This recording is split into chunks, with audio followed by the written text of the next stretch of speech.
if our legacy is that we lift 1.5 million people out of poverty every year, which we do at Medii, that's a pretty darn good legacy.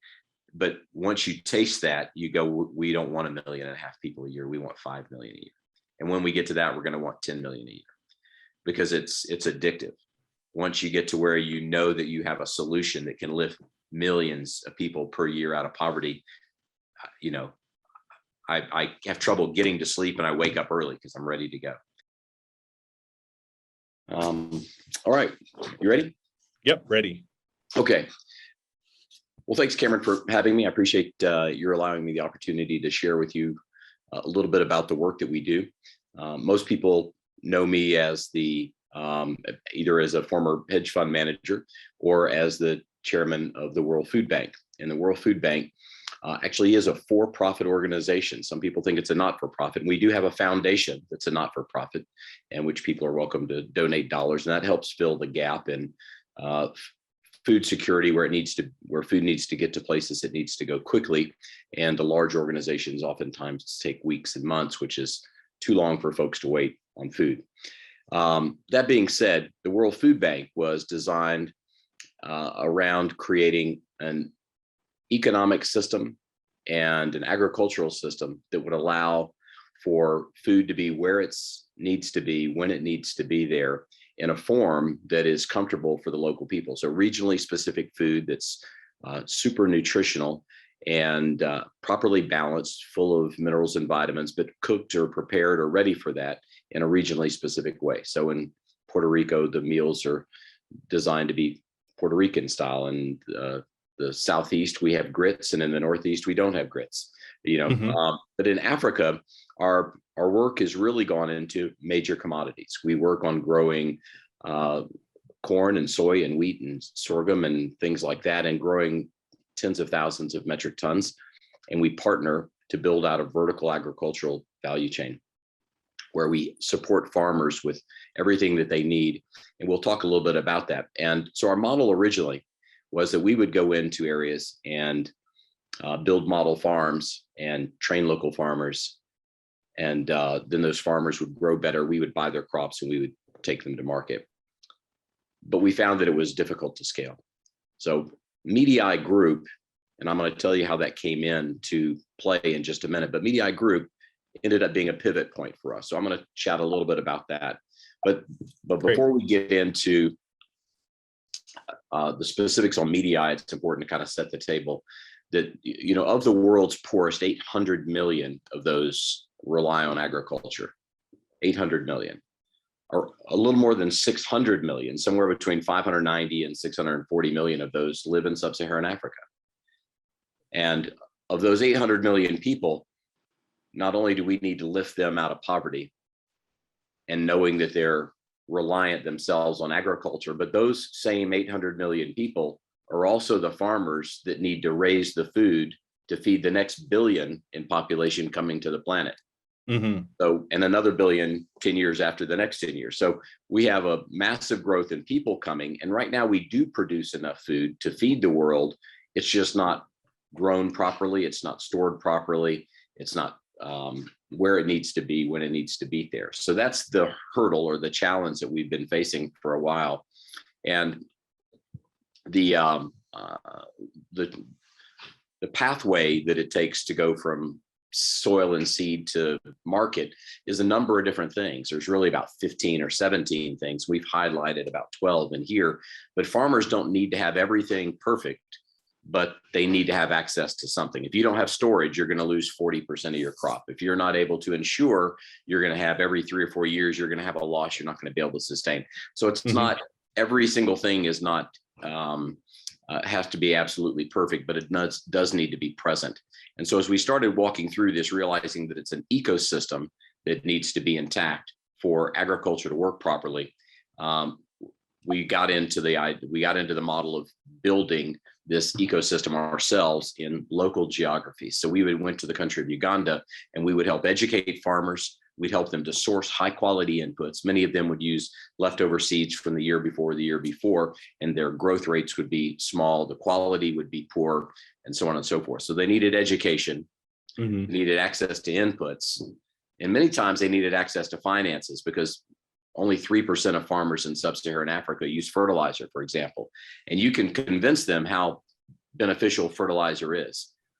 And you can talk to them about organic fertilizers and mixing their own fertilizers. But even the things that are there to complement what they use now cost money.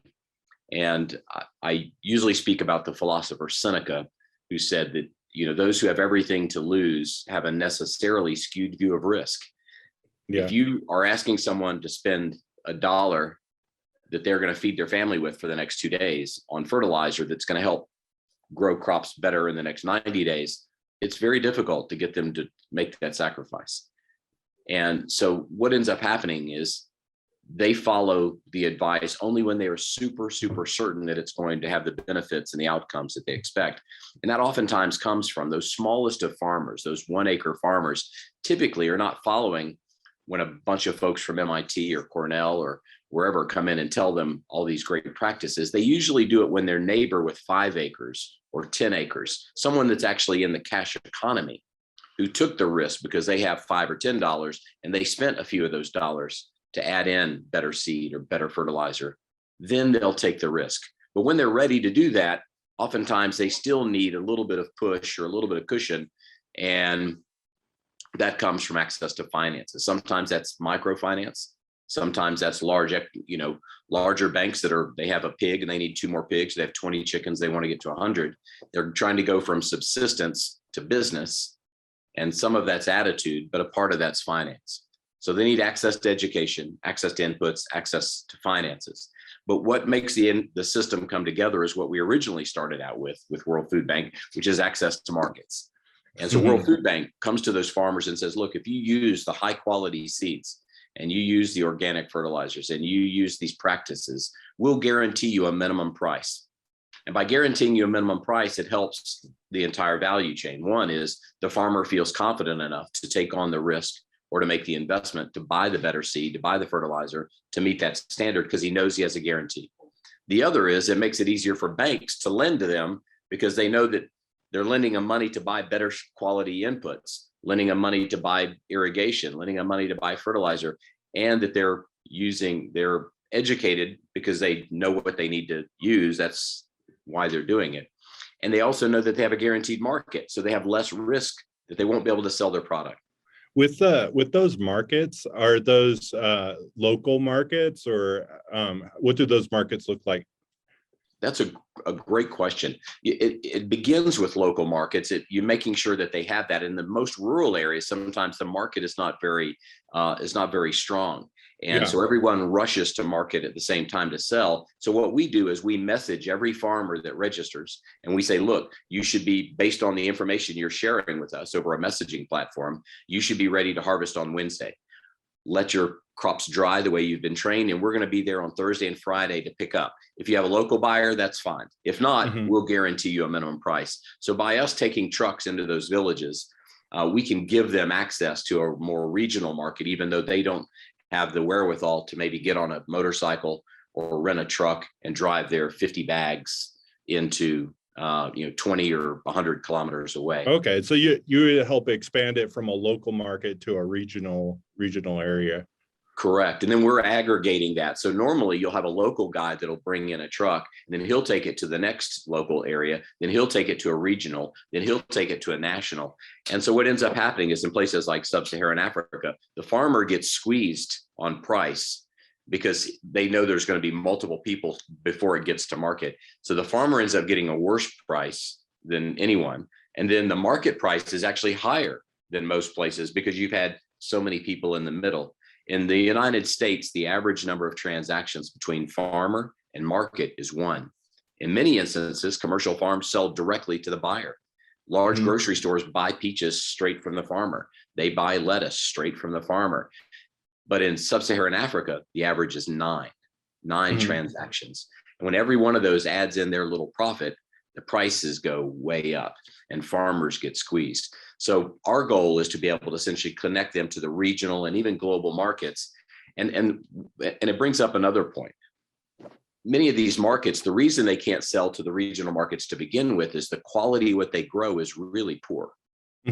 And so it's not acceptable to most global markets because the quality isn't there. But when they start using better practices and better inputs, and they harvest properly and they store properly, now all of a sudden the quality goes to where it opens up regional, national, and even international markets. So they create kind of this sucking motion, it starts pulling, everywhere in the world's looking for quality, but they're never able to get there because of that quality hurdle. Once they get that, the doors open wide, and now all of a sudden we can aggregate all of that, sell it into the local regional markets that are producing flour or cereals or whatever the case may be. And whatever we can't sell into the local markets, we try to stabilize local markets first and regional markets next. But whatever we don't sell there, we can now push into the global markets. In many countries, you have, and I'll use it as an example, in Rwanda, farms are typically much smaller. And so when farms are small, if you're trying to get people to go from a subsistence economy to a business thinking and a business economy, people with 1 acre are never going to meet the standards of around $4,100 a year in income growing corn, maybe, and probably not growing soy either. They need to grow higher value commodities. So in areas where you have a number of people aggregated in small areas, we try to push them to grow things. And maybe, and then that you take that, how much land they have, how many people, are they very, very rural, or they're connected to 500 other farmers? And then we try to find out about the soil, the rain, and so we do kind of a weather and a ground analysis, and we're able to say, look, here you should grow sweet potatoes and onions. You should grow beans and whatever. And by doing that, we help them increase their revenue per acre or per hectare. But we need to get enough of them growing together where it justifies that truck coming into town to buy and offtake those commodities. And then it helps lift them up to the place where they're not just subsistence, but they have spending income. So it is very important for us, but we take each village and each town and integrate that in with the other ones. So you'll have in places like Kenya, where you've got a dozen, what they call counties. You have a dozen counties, we would call them a state, but you have a dozen counties where those counties have gotten together and they said, okay, in your everyone's going to grow, that does well with their soil for mango is going to grow mango, but we're going to ship it to this place to be packaged. And everyone in these 4 counties is growing avocado, but we're going to ship it to this one county to do packaging and processing. So they start looking at building institutional level packaging and processing and what have you, and partnership with the other counties, and rather than having a bunch of small facilities. And that helps to build efficiencies. And now trucks just go to that one place, they fill up the whole truck quickly and leave. And since so much of the expenses in logistics, it saves some of those problems. So by doing this work in advance, to your point, Cameron, to do this work in advance saves a lot of heartache, and it creates a lot of efficiency for the future. That's wonderful. Yeah. So I can continue on here if you want me to walk through what kind of catalyzed us into the Media platform. So we realized early on that we needed really to have like 5 different components pulled together. That's a lot, quite frankly. It's a lot of work.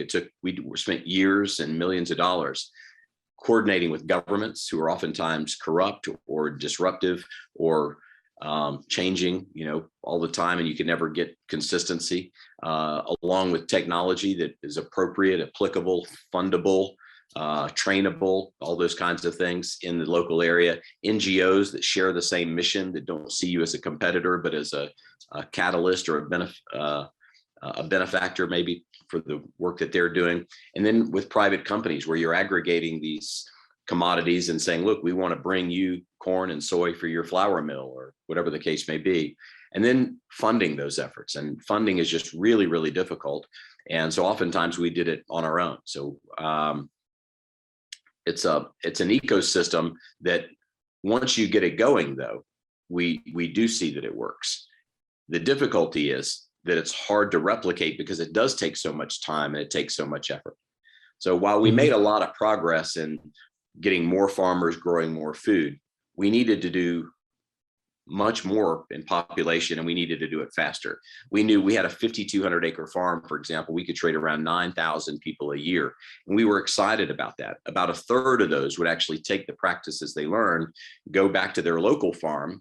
They're paid to help us work on our farm while they're also being trained in how to do it on their own farm. But only about a third of them will then take the risk to buy the seed and the fertilizer and the irrigation setups and what have you to do it on their own. So, and then the next year, another third, and it would just take a while. But 9,000 people at a time we're excited about. But as soon as you sit down and say, look, we need to do this for 600 million people in sub-Saharan Africa, we'll never get it done. Not doing 9,000 people a year. The numbers just don't line up. So I was appointed by the president to the board of USAID, the U.S. Agency for International Development, which is the largest check writing institution to the United Nations on behalf of aid and development.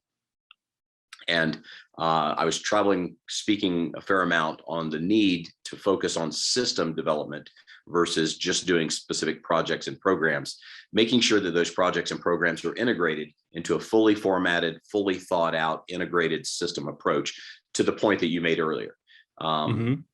They needed that systematic style. So as I did that, I was asked to join the board of USAID, and I was just lucky enough to give an award away to a company that they do once a year. We give an award for innovation in research and development, and we give one for traditional research. So the one that had done development was this media company called MEDI. It's like media with an E on the end.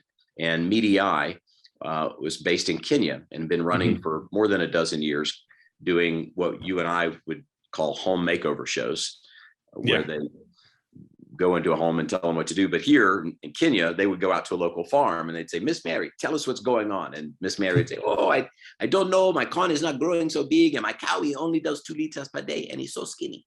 And they say, well, when we pull on the hair of the cow and it falls out, that's not so good. It's a sign he has worms.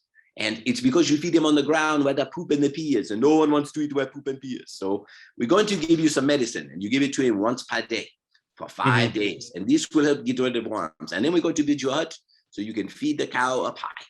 And she, oh, it's so exciting. I look forward to this. And then they come back at the end of the show and they say, Miss Mary, how's it going? And she has these 2 huge cows behind her. She goes, oh, look at them. They're so big. They're so big and fat, and they do 5 liters per day. Everyone in the village is jealous. And they say, wow, this is fantastic. It's a miracle from God. These new techniques that they've taught me, they work so well. I'm teaching them to everyone that I know. And when a local person watches her and they say, oh, I recognize her, she's from Kisumu. And they can tell that she's a local person who's in the same situation that they are. And she used these solutions to change her life. It's speaking more in their local language and their local culture. It is rooted in that, and that is much more sustainable. I remember an example from when they were talking about giving the tetanus shot to children in Haiti, that people would go out and talk to them, and they would cook on 3 different stones. And they would say, like, would you use 2 stones to cook on? And they're like, no, you have to have 3 in order, or it's not balanced right. You know, and they would say the same example, well, you need the three vaccines. And so that was a way of relating to their culture. Right. You know, it's and sometimes we don't appreciate those little things, those small analogies that tie things together, make a huge difference. It makes it relatable. And what ends up happening is you build a relationship with the viewer. Like many people feel like they know the people in the TV shows they watch. The same thing happened with MEDI. So they started a digital platform where they would send messages out and say, sign up here and we'll send you messages. You pick 2 crops and we'll tell you when to plant, when to irrigate, when to harvest. And they use what they call a hyper-local virtual weather system. So it's is there a little bit of a cost to this service? There is. And that's part of the unique design of the model that we put together. We actually are able to take that cost, and then we go to local banks because we know those farmers need financing. And we say, would you like to finance farmers who watch our TV show so they use best practices? They get referred to buy their inputs from the best quality pre-approved agro dealers who are only going to sell them, you know, this network of approved products, and they'll have a guaranteed marketplace when they grow. And of course, the banks say, yes, that's the kind of farmer we'd love to finance.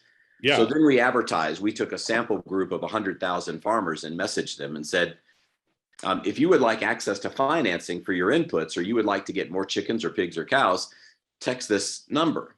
Well, we sent a text to 100,000 people, I think on a Wednesday. And by Friday afternoon, we had received affirmative, yes, I would like the access to that, from 61,000 of those. Of the 61,000, about 27,500 qualified for financing. And now those banks and those microfinance organizations pay us a fee to make sure we keep on providing that education.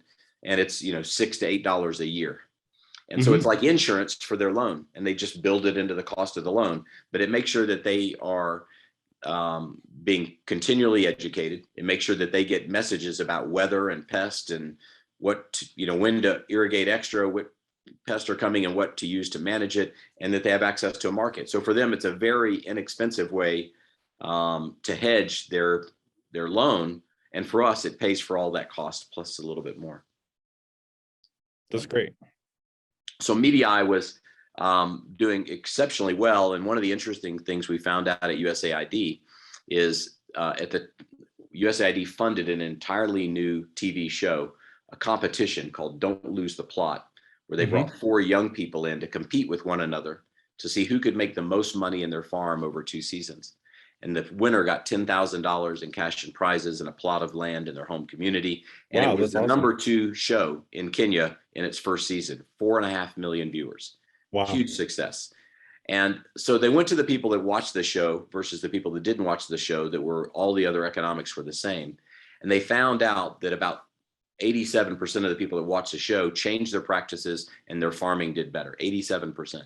But what was really, really incredible is about 36% adopted every single practice that was specific for their animal or their crop, and their income increased significantly enough where over 3 seasons, they would go from the edge of the edge of poverty to the edge of middle income at a total cost of less than 70 cents for us. So if you divided the total cost of all the show for a whole year by just the people that went from the edge of poverty to the edge of middle income, the cost was less than 70 cents.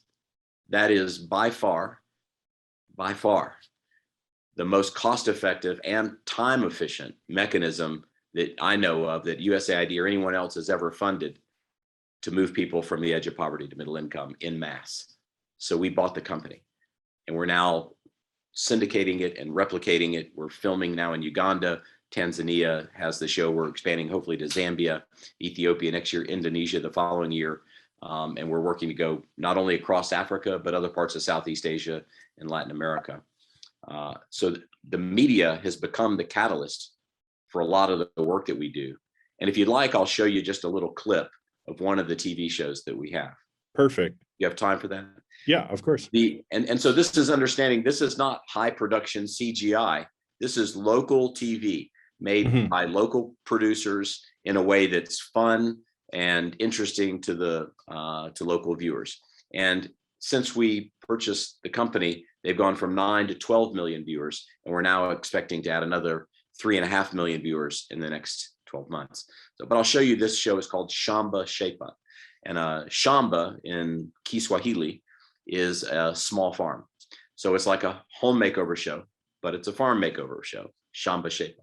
So I'll show you this here. Shamba Shepa is East Africa's leading farmer TV program, reaching over 9 million people across East Africa. The program provides smallholder farmers with the information they need, from milk to maize in their own home, via TV, radio, SMS, and print. We have over 100,000 farmers request more information, and they are now on our database. From this, we can map their location and their interests. We can send these farmers questionnaires about how to improve the Shamba Shepa program and what their information needs are. We can also invite farmers watching the show to join a particular interest group. For example, the potato group. They SMS potato into the database, and our expert can feed them with relevant information and answer questions directly. The program leads viewers around local farms, identifying problems and bringing in experts to solve them in practical ways. Rural viewers relate closely to the featured families and their issues. Research shows that they in turn adopt many of the improved practices, increasing incomes and improving livelihoods. This makeover reality show has been a huge success. Of the millions who watch the show, 87% learn something new from the program each series, and 50% adopt new practices. That's about 8 million people learning about chickens, dairy, soil, pests and diseases, tree planting, horticulture, water harvesting, and more. Recent in-depth research by Reading University, interviewing over 13,000 farmers in 25 counties of Kenya, showed that over 450,000 households had increased their incomes as a direct result of watching Shamba Shape. The viewers who farm maize or have at least one dairy cow and adopted changes from the Shamba Shaper program increased their income or value of produce by $24,718,648. The program's success has seen it win several awards, and the program continues to grow, with episodes being filmed in both Uganda and Tanzania, and hoping to start a new series in Ethiopia.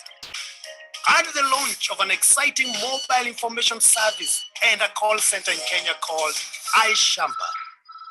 Join us in this exciting venture and feature your improved farming technology on the show. So that's kind of a quick clip about Shamba Shape Up and the new messaging platform. It's very practical information delivered in a practical way, and it's kind of fun and funny, and so people are not intimidated and they try it. And the hosts of the show are stars in Kenya. I mean, they're highly regarded, and so now taking it into new countries. In Kenya, for example, on Saturdays it shows in English, and on Sundays it shows in Kiswahili. And in new countries we'll do the same. So in Uganda it'll show in English and in Lugandan to begin with, and then we will add additional languages. Oftentimes it's then on many radio stations, the programming in multiple 8 or 10 or 12 local languages or local dialects, where they've just taken the show and dubbed it over. But just from the rate at which we're going now, within about 5 years, we will reach about 143 million people. Indonesia has 270 million. 72% are in agriculture, and we expect it will reach 40 million people there. In Nigeria, over 200 million people. We believe we're going to reach over 40 million people there as well. But of those, if you just say, how many of those are you actually going to move out of poverty and into middle income? We expect we're on target right now to move about 51 million people out of poverty. That's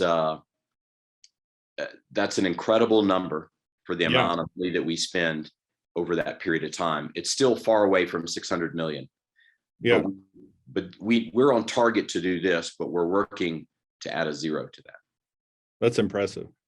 So with Indonesia, does it have a similar demographics where they're like expecting an increase in population like in Kenya?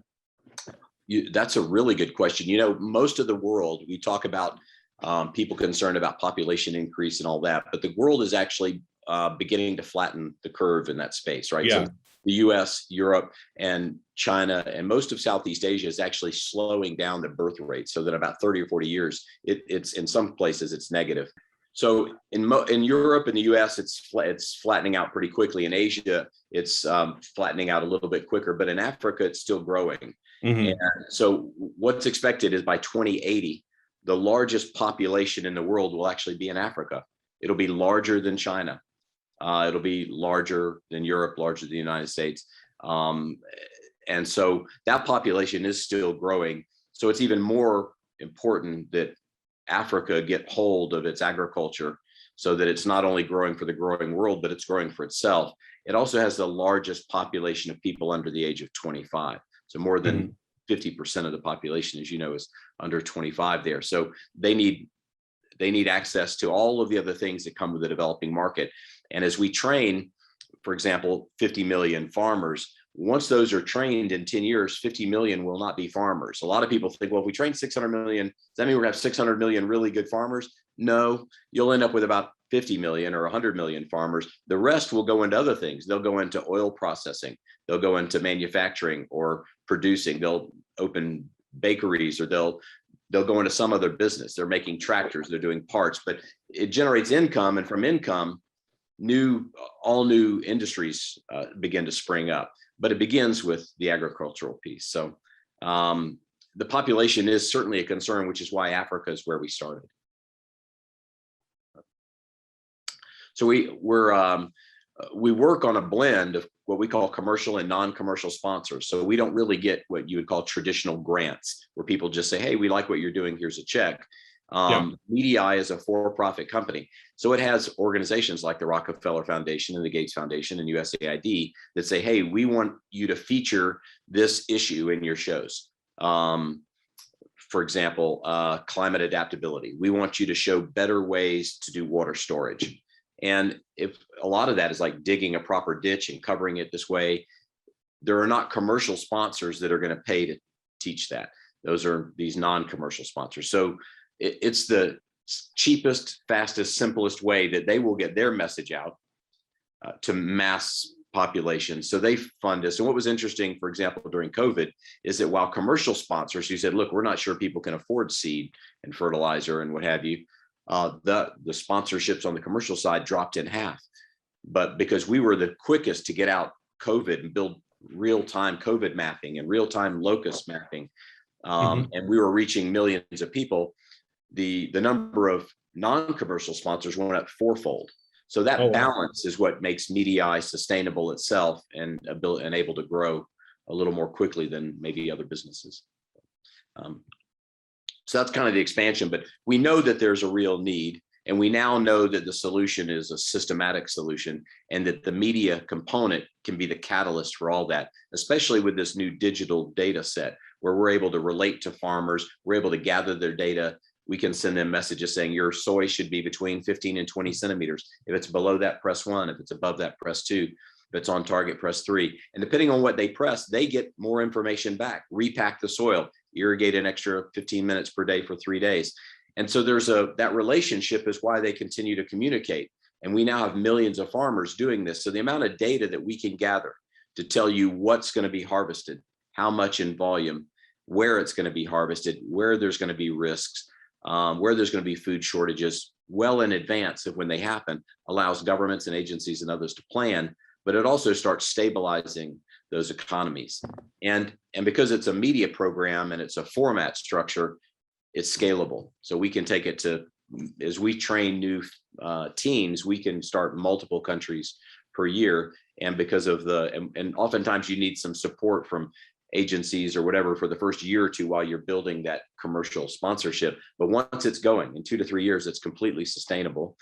And we know obviously that it's effective. So that's really the core stuff that's going on with MEDI. We've added in new services and added in new revenue streams, fees for marketing the products. We used to only get sponsorships, but we have places like Indonesia that will share the ad revenue with us because they're so desirous of this content. And there's just a number of other income sources. We have high levels of viewers adopting practices as higher than most any other nonprofit effort that's made in that space. We have, statistically significant increases in dairy production and maize production. In every area that we've studied, we've seen highly statistically significant benefits. And so this education platform becomes a lever to lift everybody out of poverty. The access, those 4 components all are built on education. You have to have education. People can't do what they don't know, right? They're not going to buy something that they don't understand. So education is the first and most critical component. And I think that we've dialed in how to really make that happen. Is the farmers a similar size like farmers as Kenya, or is it a little different? In every country is a little different. So in Indonesia, for example, your biggest challenge is Indonesia has more coastline than any country in the world.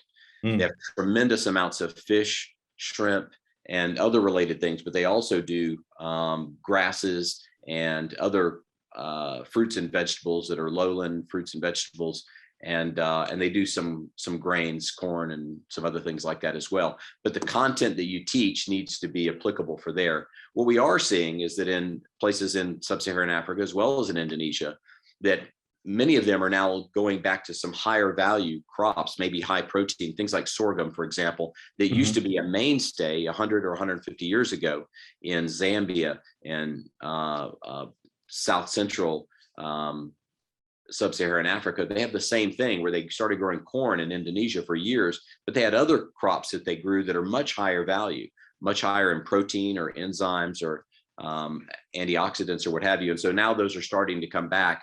We want to see them do that in an aggregated group, whether it's a cooperative or is just a number of small farmers together growing enough volume that they can then take it and dry it and process it so that they can go into the commercial markets. So what you get them to grow, or what you ask them to grow or teach them, needs to be something that's they want to do. And that the global market says this would do well there. And then the regional experts in agriculture say, this is what we want to teach our people. We want to make sure there's consistency and congruency across all of that. So what's taught, the mechanism for teaching is the same. What we teach, it will be a little bit different in each country. So Indonesia will be a little different that way. Yeah. How long have you been had the World Food Bank company before you purchased Mediae Group? World Food Bank, we actually started a domestic side of it called Global Food Exchange, which is a little different. It's packaged meals prepared and stored for response to natural disasters. And the idea is to guarantee offtake from small farmers growing peaches and plums and rice and what have you to stabilize markets in the US and to provide response for disasters. When we went to sub-Saharan Africa, we focused more on just, thousands of metric tons of grains and pulses and dried fruits and dried vegetables, not mixed together in meals. And so to do that, because the model was different, it was more like a giant commodity trading company, but leveraging some storage technologies that allow us to hold grains in these large airtight bags, 100 metric ton bags that can either be flushed with CO2 or what have you. And we can hold grains and pulses in there for more than 15 years without degradation. And that's a long time. It's a long time, and it allows us to treat food like an asset class. So we can literally hold it and not worry that we have to sell it in the next 90 days before it goes bad. We can hold it for years if we need to. So that's the reason that when in 2015, we launched the World Food Bank. We're able to treat the food like a real asset. And we can buy it when markets are crashing to stabilize the market for farmers. And then when the prices start rising back up, we sell it to the millers and processors before it gets so high that they're not competitive. And so you're stabilizing both sides of the market through the World Food Bank model. But the Mediae allows us to get more farmers trained, to get institutional volumes, and to really impact the GDP of the countries that we work in. Yeah. Do you have some concerns, like as far as the future and sustainability of these things as climate change happens? With Indonesia, for example, having a lot of coastline is there's maybe more flooding or something like that, or in Africa, maybe it becoming more arid. Yeah, it's an issue everywhere, climate adaptability. And we talk about climate volatility because in some areas it's getting colder, in some areas it's getting warmer, in some areas it's getting wetter, in some areas it's getting drier. So it's kind of recognizing what the issues are with volatility, because and it's not just, for example, if the temperatures just rose slowly over 20 years, the world would actually adopt to it, we believe, right? In some areas where temperatures have been rising, we've had millions of acres of new tree growth because trees are growing, taking in the CO2, which is what they breathe in, right? So this is benefiting the trees, and they grow. And when they grow, they start absorbing more water and retaining more groundwater and so on and so forth. And so in some areas it has that benefit, but then the opposite happens when it changes, and for 2 or 3 years it drops below, then they don't reseed, the animals that are there don't reproduce as much, and there's a number of issues that come. And so it takes a broader education across a broader scope of things for farmers to be well equipped. That's the reason that TV and radio is such a great solution, because you're meeting with them 50 times a year, which in most of the developing world, those farmers don't have the time to meet with an extension agent that often, that regularly, with that concentrated measure of information. So it is extremely important, and climate adaptability is probably the single largest underpinning of everything that we do in our farm education programs, because farmers need to know how to store water. They need to know how to grow. A lot of times, for example, they grow less corn because they think it's going to be drier and they're not going to have as much rain. But nature actually works the opposite. When you plant closer together, the water goes and the roots will absorb it. When you pull it apart, some of it goes to the roots and the rest gets reabsorbed, and it doesn't go back into the soil. So planting closer together is actually better when you have less water. It's things like that that farmers sometimes don't know. And if you can educate them, they begin to retain water, grow better crops, so on and so forth. So, could you tell me a little bit about your nonprofit, like, and how that fits in with the World Food Bank and MEDI? Do you feel that like it's filling another need that you see? Yeah, absolutely. So my wife actually started a foundation called Silo Foundation, SYLO, kind of a off take on Silo. It's called Silo Foundation at silofoundation.org. Silofoundation.org is now the acting entity that it also does business as the World Food Bank Foundation. So when people want to invest into that solution, they do. We keep them separate though, but I'll give you a perfect example. So we have a facility in Paarl, South Africa that just expanded to where it can make 3 million meals per day. And these are small, fortified with 26 minerals and vitamins, high calorie corn and soy blend, sometimes with dried fruits, all of that coming from the local area. So not importing it from another country, but bringing it from the local region. And we can produce those meals for, say, 12 cents a piece out the door. And so it's a very inexpensive way to solve problems. So right now, literally in the past 2 weeks, I've been working to get food to Sudan, where we have a lot of people starving.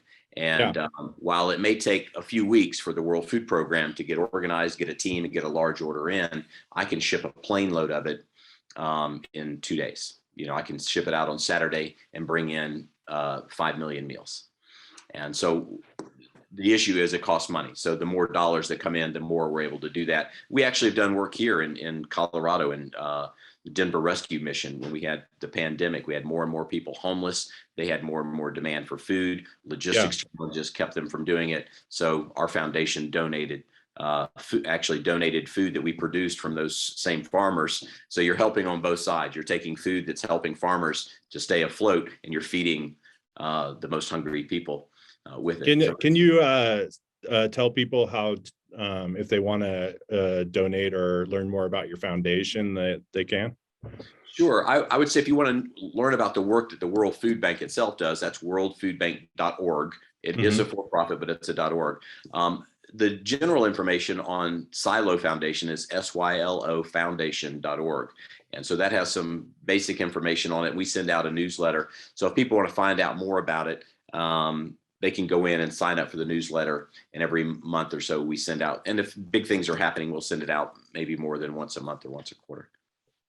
You work with a lot of like government organizations, NGOs, other businesses and stuff like that. What are some of your strategies for communicating with those different organizations? Well, in most countries, especially in developing markets, agriculture is one of the essential pillars that they're building on, because they all understand the need for food security. So we spend a lot of time working with ministers of finance, ministers of industry, and ministers of agriculture, as well as presidents and prime ministers. But those ministers are really the ones that help set the strategy for getting things done. And so you want not only their blessing, but when we're talking about that network, that community you're trying to build, they can also help you coordinate with the national research organizations, the key universities that teach agriculture, the companies that are growing, the seed manufacturers. And so by putting this all together, and oftentimes literally in a single room, we'll host a big 1 or 2 day seminar, we'll all get together and talk about how do we build out this model. And it's built on something that I used to speak on called the zero hunger formula. There's actually, we believe, a mathematical model to figuring out in each country what's the best thing to grow and where to lift the most people out of poverty and raise the incomes of the country to the highest and best use. And so when we work with the governments to do that, they typically like it. It's all the bureaucracies underneath it with permits and what have you, sometimes they get in the way and slow things down. But generally, not only are we well received, we have more countries requesting we come in than we can go to. Mm-hmm. So with that mathematical model, like, did you build that with somebody, or does it have a name, or well, we call it the zero hunger formula, and we're working to actually create a small book on it and get buy-in from another number of organizations. And great. The part of the reason for that is that you have, and in no deference to any of these organizations, but you have large NGOs, I won't say any names, but you have large NGOs, you have government agencies and organizations all working to solve the problems they see as the problem. And again, what we say is there's a system solution. The world, the planet is an ecosystem, and it has subsystems in there. Let's find out what the highest and best use is in each region, and then go to each country. So for example, in Rwanda again, Rwanda is a small country where farmers, when they pass away, they donate their land to the kids split the land, and they have kids and they split the land. And so it keeps getting smaller and smaller. And because the size of the country and the size of average lot plots, they will never be hugely competitive growing corn or soybean. So they do need to grow some, because it's a sovereign thing. If they ever have issues with Uganda or Sudan or what have you, and they can't import, they won't have access. They're landlocked. They would not have access to some of they all eat corn. So they do need to grow some to keep kind of a natural production for it. But then they need to focus on things that they have an advantage in, or that they can make the most money with and create a level of expertise, recognizing that Zambia is going to do the same thing, and Uganda and Kenya and Sudan are all going to do the same thing. And if we build it as a model, then they're not really all competing with one another. They're all doing what they're best at. And so by focusing on, this is the place where soy oil comes from, this is the place where teff is grown, this is the place where whatever, they can become experts in that space, and you'll have small amounts of that grown in other areas to support it, but it becomes more efficient. So that's the idea. And then how much of each of those you do is the math. And we won't get into that here, but there's a way to optimize that. And it's never perfect, but there's a way to optimize it to make sure that you don't. I'll give you a quick example. Sure. When I was a young kid, there were 25 to 30 varieties of wheat around the world. Now, 80+% of the population of wheat in the world is 3 varieties. So if you have wheat rust, or you have some pest, it's going to affect a larger. It could affect 35% of the entire world in about 90 days. And not only it doesn't mean you're just without wheat and wheat flour and buns and bread and all that for 90 days. You're probably without it for 2 years, because that's how long it'll take to clean it, to clean the soils, to get rid of the pests, and to rebuild it. So when you get so much concentration, there's value in diversity. Yeah, absolutely. Have some diversity, right? So that's part of the goal, is not just to have everybody growing the same thing. It's actually to have everybody growing different things. So you have genetic diversity in the crop that you're distributing. Exactly. You want some genetic diversity, right? Yeah, exactly. So that's part of the kind of the master planning behind the zero hunger model. But so would you consider how you interact with these small farmers as like kind of a microfinance sort of model? We don't specialize in the microfinance side, but what we do is, as I mentioned before, is we provide those de-risk the microfinance organizations. There are dozens and dozens of microfinance organizations out there. The 2 biggest challenges that they have, one is that because they try to make smaller profits, and they need hundreds of thousands of farmers and participants. They need such huge volume. When you're making loans of $50 or $80. You need tons and tons of people to make it worthwhile to pay for all of the back office that's required. The other is it's very difficult because there's not established track records for most of the people you're lending to. And there's oftentimes no obligation. If they don't pay it back for $50, what are you going to do about it? Are you going to spend $100 to go drive out there to collect your $50? Right. Probably don't have. So there's that risk. So what we try to do is to set a platform. It's almost like an Uber driver where they come in and they put up part of the money for the seed and the fertilizer. Then we come in and grow it, or they sell it. And when they sell it, part of it goes to pay off whatever loan they made. And as they build a reputation, they get more stars and they get a higher rating, and they can borrow more and they can build more. They go from 2 cows to 10 cows. And as one neighbor sees the other neighbor doing it, we believe that they will pursue that level of trust. They'll pursue that level of responsibility and accountability themselves because they want to be part of that. So. How do you go from doing the finance business stuff to getting into this stuff? Like, how was that transition for you? It was very interesting. Very, very frankly, I spent about 8 years in medicine and about 25 years in asset management. So when you say that you're in medicine, like, what do you mean by that? I worked in a few different areas. I was actually a paramedic all through college. And then I worked in surgery for about 4 years, is what they would now call a surgical PA. And then I developed a predictive software technology for predicting forward trends in markets. So I became a full-time trader and money manager, and then launched 5 different hedge funds over many years. But just like emergency medicine and just like trading, my area of expertise was really arbitrage. How do you do something more efficiently? Where is the inefficiency and how do you resolve that? And this is, quite frankly, the single largest arbitrage on the planet, and quite possibly the largest arbitrage in history.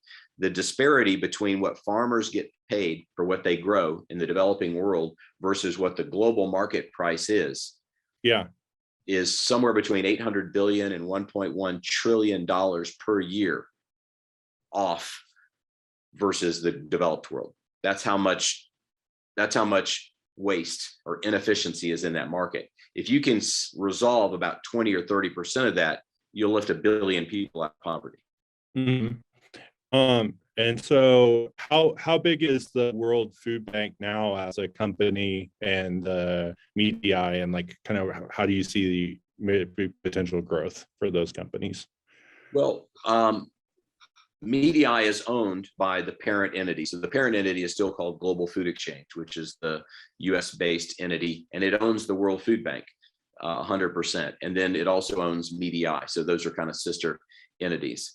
And so Global Food Exchange in the US side works predominantly now with organizations like our biggest effort now is working with the USDA to take excess, to upcycle grocery, the things that are going bad, to take those fruits and vegetables, we slice them, dry them, and we pulverize them into powder, and we create high value energy bars, essentially, or food replacement bars that we're trying to place in every school for the school nutrition programs. So that kids that don't get enough to eat, we now have something that's 1/3 of the cost that gives them all the nutrition they need for a whole day. And at the same time, we're helping that strawberry farmer in California, that peach grower in Georgia, that grower in Louisiana. We're buying that excess to stabilize prices for farmers in the US and provide better nutrition for kids in school. Like I remember hearing about how they considered ketchup a vegetable in school lunch programs. That's right. Yeah. And so this has everything. I mean, so it has kale, apples, pears, and it is really good. And we've got several pro athletes that are going to be branding it, have their name on it. And these bars will actually be in places, the large grocery store chains that And so it won't have the stigma of, like it used to be back in the day, you'd get a giant cheese block. The only place that cheese blocks is if you stood in line for government cheese. But now they'll get really high value food that's a premium product in the stores, and they're going to get it. They'll have it anytime they want it in school. So that's the US side. Internationally, we work really, if you want to simplify it, what we do as World Food Bank is we're really like a commodity trading company with a bank back end. So we buy and sell. We're working to get wheat into Ethiopia right now. We're working to get urea into India, and so we're helping farmers all over by doing commodity trading. The difference is we add in this component of building storage facilities. So right now, we're only really storing things in Uganda and Zambia and a little bit in Kenya, and we're working to spread that throughout the continent and into other continents. So we're still growing all of that. And then MEDI, of course, is helping to catalyze that, and we feel like in an exponential way. So we're hoping within 5 years, not only will we be in Southeast Asia and a couple of countries in half of Africa, but we'll also then be in some new markets in Latin America as well. Does some of the business model, like in the US, help fund some of the international stuff, or is the international stuff like just funding itself by itself? That's a good question. The commodity trading is the most profitable side of the business at present, and it probably always will be. Because you're dealing in such high volumes. When you're buying 300,000, 400,000 metric tons of something and trading it, even when you make $1 or $2 per ton, it's a fairly substantial business. So that really funds the rest of it. The USDA program, if it comes into full fruition, it'll be a profitable program as well. While World Food Bank and the Global Food Exchange are designed to be for-profit companies, we have a clearly benevolent mission.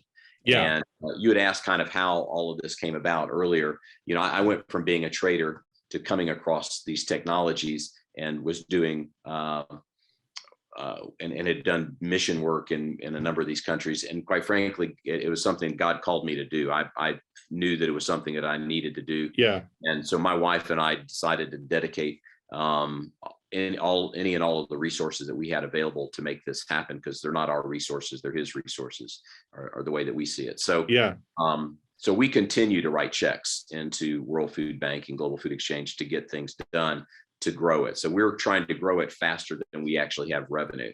And so we're excited about the growth, and at some point it'll start taking on its own, and it won't require us writing more checks to keep it growing at the speed that we want. But we're excited about it.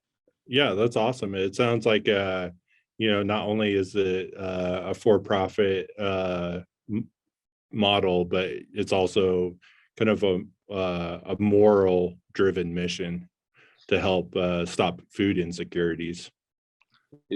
I was with a group of men on a retreat at one point, and all very wealthy guys. I think I probably was the only one that didn't have $1 billion in my savings account. And we said, if you were called to do something, for example, if you could lift 1 million people out of poverty permanently, 1 million people, yeah, would you give up everything that you have? Would you go work as a greeter? Would you go pack bags in a grocery? Would you start over and rebuild your economic side of your family? And many of these guys are older folks in their 60s or 70s. Would you give up everything, your 401k, your retirement, your homes in California and Europe, if you could lift 1 million people out of poverty permanently? And I think the consensus was very quickly, if God called me to do it, absolutely would do it. Because that's all that money really is useful for, is as a tool and a catalyst to do other things. Money itself isn't worth anything unless you light your cigar with it. So that's kind of where we are. If our legacy is that we lift 1.5 million people out of poverty every year, which we do at MEDI, that's a pretty darn good legacy. But once you taste that, you go, we don't want 1.5 million people a year. We want 5 million a year. And when we get to that, we're going to want 10 million a year, because it's addictive. Once you get to where you know that you have a solution that can lift millions of people per year out of poverty, I have trouble getting to sleep, and I wake up early because I'm ready to go. It's just a great calling. It's a lot of fun, more fun than any kind of business that I've ever done before. Yeah, it's really inspiring, Richard, to hear your story. And That's one of the reasons why I wanted to start this podcast, is because this podcast, Global Health Firesides, is because I wanted to be able to amplify people who are doing incredible things and people who are trying to do good for the world. And I see your story as one of those stories, and I'm really glad that you have some time to come and speak with me. Oh, I'm delighted. I'm delighted. Thank you. And there's lots and lots of people doing this kind of stuff, right? It doesn't happen just with one person. It's lots and lots of people doing it.